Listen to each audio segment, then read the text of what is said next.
کبھی سوچا ہے کہ اتنی سخت محنت کے باوجود کبھی کبھی نتیجہ کیوں نہیں نکلتا؟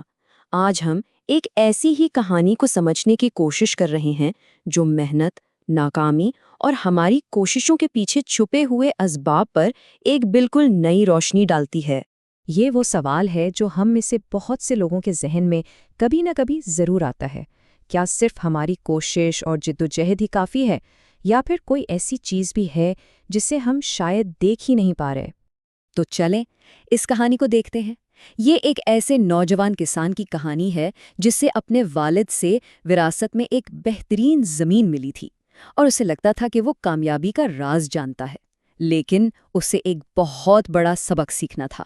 اس نوجوان نے سچ میں اپنی پوری جان لگا دی، دن رات ایک کر کے زمین تیار کی، ہل چلایا، مطلب کوئی کسر نہیں چھوڑی تاکہ ایک شاندار فصل اگا سکے۔ لیکن ہوا کیا؟ پہلے سال فصل کی جگہ صرف کانٹے دار جھاڑیاں اگیں۔ اس نے ہمت نہیں ہاری، سوچا اگلے سال اور محنت کروں گا، اور زیادہ محنت کی، لیکن نتیجہ پھر وہی۔ اب سوچیں ذرا، تیسرے سال تک پہنچتے پہنچتے اس کی کیا حالت ہوئی ہوگی؟ مکمل مایوسی۔ تو دلچسپ بات یہ ہے کہ اس کی ناکامی کی اصل وجہ اس کی محنت میں کوئی کمی نہیں تھی، بلکہ ایک ایسی چیز تھی جسے وہ پوری طرح نظر انداز کر رہا تھا، اور اس کا حل وہ اس کے دانا باپ کے پاس تھا۔ باپ کا وہ ایک جملہ اس نے سب کچھ بدل کر رکھ دیا۔ انہوں نے کہا، مسئلہ تمہاری محنت میں نہیں ہے، مسئلہ یہ ہے کہ تم بیج کس سے خرید رہے ہو۔ اور یہ ایک بہت ہی اہم نکتہ ہے۔ کبھی کبھی ہم اپنے کام میں، اپنی محنت میں اتنا کھو جاتے ہیں کہ یہ بھول ہی جاتے ہیں کہ ہماری شروعات کہاں سے ہوئی تھی، بنیاد کیسی ہے۔ بیٹے کی ساری توجہ زمین تیار کرنے پر تھی، بیج پر تھی ہی نہیں۔ اور دیکھیں، یہ کہانی صرف کھیتوں یا فصلوں تک محدود نہیں ہے، یہ اصول ہماری زندگی کے تقریباً ہر پہلو پر لاگو ہوتے ہیں۔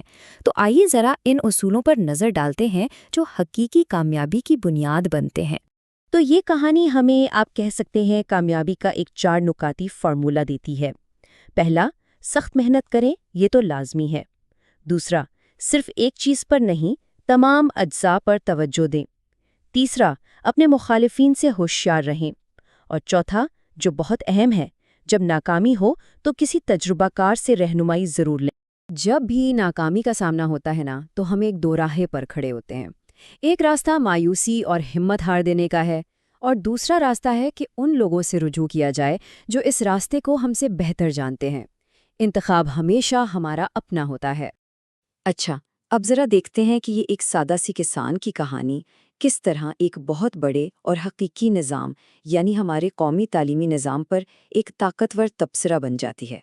تو یہاں ایک بہت دلچسپ موازنہ کیا گیا ہے۔ کہانی میں جو زرخیز زمین ہے وہ ہے ہمارے طلباء، بیج ہے ہمارا تعلیمی نصاب یعنی کریکولم، اور اس سے جو فصل تیار ہوتی ہے وہ ہے ہماری آنے والی نسل۔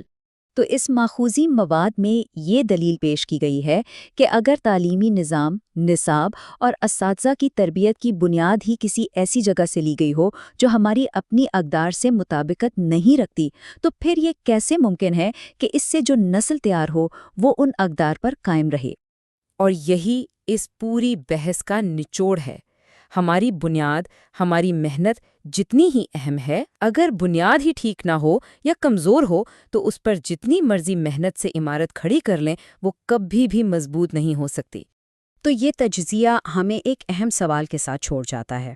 ہمیں اپنی زندگی کے ہر شعبے میں، چاہے وہ ہمارا کریئر ہو، ہمارے رشتے ہوں یا ہماری ذاتی نشوونما ہو، یہ ضرور دیکھنا چاہیے کہ ہم جو بیج بو رہے ہیں وہ کہاں سے رہے ہیں۔